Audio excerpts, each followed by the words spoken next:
TNN T V کی بین الاقوامی خبروں کے ساتھ میں ہوں رخسار شہزاد۔ کینیڈا کی وزیر خزانہ کرسٹیا فرلینڈ نے وفاقی بجٹ پیش کر دیا جس میں ہاؤسنگ اور معیشت کو سرسبز بنانے پر توجہ دی گئی ہے۔ مزید جانتے ہیں اس رپورٹ میں۔ کینیڈا کی وزیر خزانہ کرسٹیا فریلینڈ نے وفاقی بجٹ پیش کر دیا جس میں ہاؤسنگ اور معیشت کو سرسبز بنانے پر توجہ دی گئی ہے۔ بجٹ میں ٹیکس فری سیونگ اکاؤنٹس متعارف کرانے کا وعدہ کیا گیا ہے جو پہلی بار گھر خریدنے والوں کو $40,000 تک کی بچت کے مواقع فراہم کرے گا۔ حکومت ایک نیا ہاؤسنگ ایکسکلیریٹر فنڈ شروع کر رہی ہے جس کی مالیت 5 سالوں میں $4 بلین ہے تاکہ میونسپلٹیز کو ہاؤسنگ کی ترقی کو تیز کرنے میں مدد ملے۔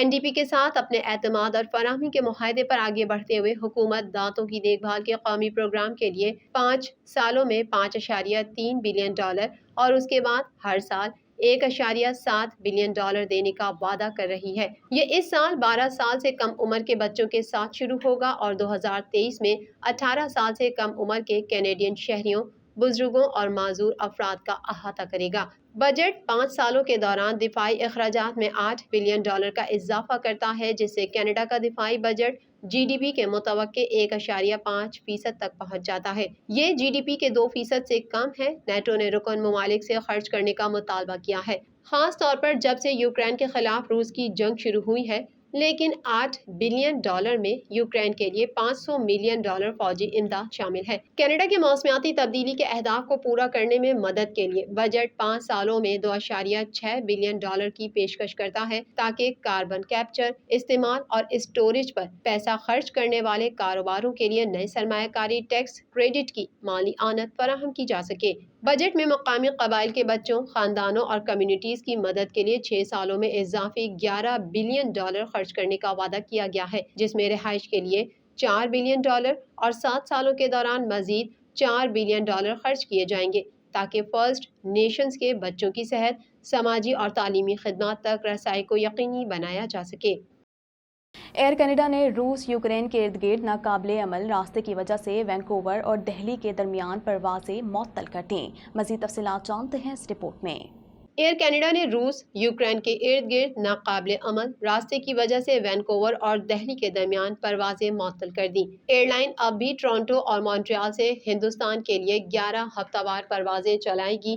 ان کا پروازوں کا دورانیہ 24 گھنٹے تک اور مسافروں کے لیے تکلیف دہ ہو سکتی ہیں۔ ایئر کینیڈا نے وینکوور اور دہلی، بھارت کے درمیان پروازوں کے وقت میں توسیع کی وجہ سے پروازیں معطل کر دی ہیں اور روسی اور یوکرین کی فضائی حدود کے ارد گرد طیاروں کی آمد و رفت کی وجہ سے ایندھن بھرنا بند ہو گیا ہے۔ پروازیں 2 جون کو موقوف ہو جائیں گی۔ وینکوور سے روانہ ہونے والی پروازیں 6 ستمبر کو واپس آئیں گی اور دہلی سے روانہ ہونے والی پروازیں 8 ستمبر کو دوبارہ شروع ہو جائیں گی۔ ان مہینوں کے دوران جو بھی پہلے سے پرواز کے لیے طے شدہ ہے وہ خود بخود دوسری پرواز پر دوبارہ شیڈول ہو جائے گا۔ انہوں نے کہا کہ یہ براہ راست پرواز 14 گھنٹے میں سب سے کم دورانیے کی ہوتی ہیں جب وہ روسی فضائی حدود سے پرواز کرتے ہیں۔ روس کے یوکرین پر حملہ کرنے سے پہلے یہ ہر ہفتے تقریباً 5 بار چلتی تھی۔ ایئر کینیڈا کا کہنا ہے کہ وہ یوکرین کی صورتحال پر نظر رکھے گا اور اگر حالات اجازت دیں تو وینکوور سے دہلی کے راستے کو پہلے بحال کر سکتے ہیں۔ کینیڈا کے شہر ٹورنٹو میں اس ویکینڈ پر ہلکی بارش اور برف باری کا امکان ہے۔ ویکینڈ پر شہر کا کم سے کم درجہ حرارت 0 جبکہ زیادہ سے زیادہ درجہ حرارت 8 ڈگری سینٹی گریڈ تک جا سکتا ہے۔ مزید جانتے ہیں اس رپورٹ میں۔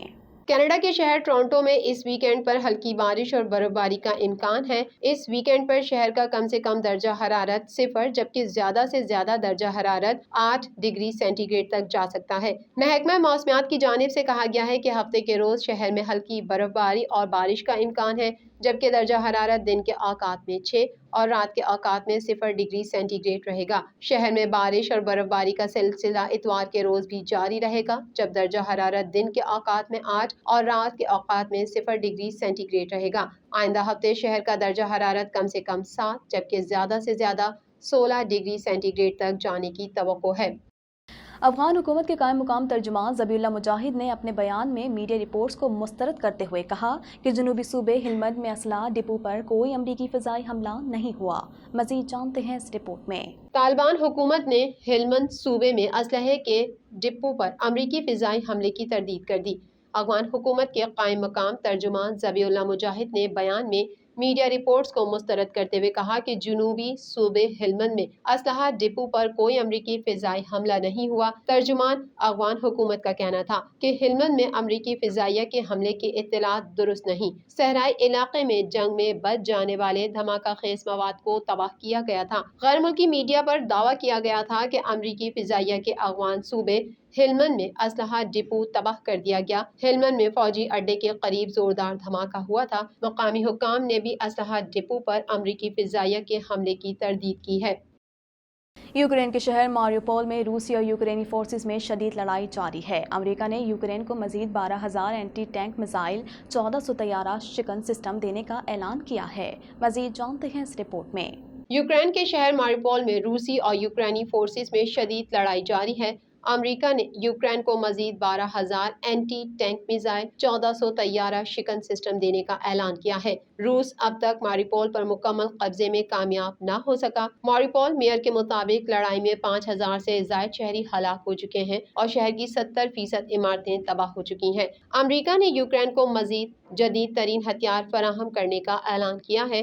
امریکہ یوکرین کو اب تک $1.70 ارب مالیت کا اسلحہ فراہم کر چکا ہے۔